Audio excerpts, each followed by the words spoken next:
Nah, bagi software host, gimana ya cara yang benar untuk menjelaskan soal lisensi itu ke klien? Nah, cara menjelaskan lisensi ke klien itu harus sederhana, jelas, dan sesuai kepentingan bisnis mereka. Klien biasanya nggak terlalu peduli dengan istilah teknis, jadi gunakan analogi dan fokus pada hak dan batasan yang mereka dapetin gitu ya. Nah, pertama, cara ngejelasin ke kliennya itu mulai dengan konsep sederhana gitu ya. Pertama, kami menawarkan software ini dengan model lisensi perpetual commercial license. Artinya, Anda cukup bayar sekali dan bisa menggunakan selamanya untuk bisnis Anda. Nah, lisensinya ini, kalau yang di YouTube kita gitu ya, aplikasi Booking Salon yang lagi kita bahas, itu perpetual commercial license. Itu akan kita bahas juga. Jadi, kalau misalkan dari masing-masing kalian software host, ya itu disesuaikan sendiri gitu ya, sesuai ketentuan kebijakan apa aja yang didapatkan oleh si klien gitu ya. Nah, kemudian yang kedua, jelaskan apa yang mereka dapatkan. Hak yang mereka dapetin itu, pertama, bisa pakai software ini selamanya tanpa ada biaya tambahan gitu ya. Bebas pakai untuk bisnis salonnya gitu. Kemudian yang ketiga, bisa minta penyesuaian fitur sesuai kebutuhan di awal proyek. Nah, tapi ada batasannya juga gitu. Klien itu nggak dapat source code gitu ya, karena di sini lisensinya perpetual commercial license. Jadi kalau misalkan perpetual commercial license itu ya dia sekali bayar dan aplikasinya jadi udah kita ke mereka gitu. Tapi kalau misalkan yang beli putus itu baru dia dapat source code-nya gitu ya. Nah, kemudian yang kedua, si klien itu nggak boleh menjual ulang atau memberikan software ini ke bisnis lain gitu ya. Dan yang ketiga, sebagai pengembang juga bisa menjual software ini ke salon lain. Ini konteksnya aplikasi Booking Salon yang lagi kita bahas di YouTube, di playlist aplikasi Booking Salon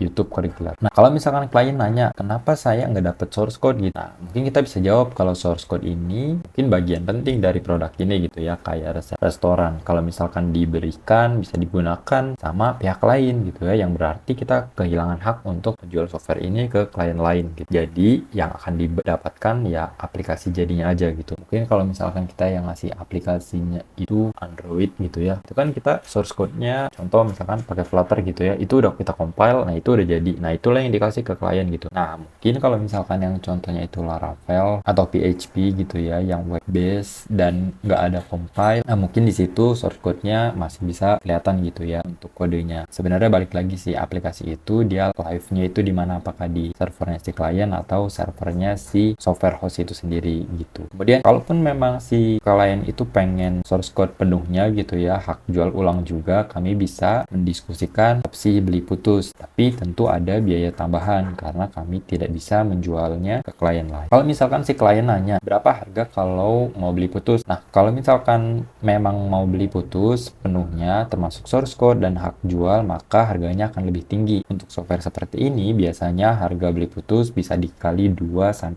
kali lipat dari harga lisensi biasa. Karena kami nggak bisa menjual software ini ke klien lain gitu. Misalnya, jika harga lisensi itu 22 juta, maka harga beli putusnya bisa di kisaran 50 juta atau lebih. Balik lagi tergantung dengan kompleksitasnya. Nah, kira-kira gitu gimana caranya kita ngejelasin ke klien soal lisensi ini.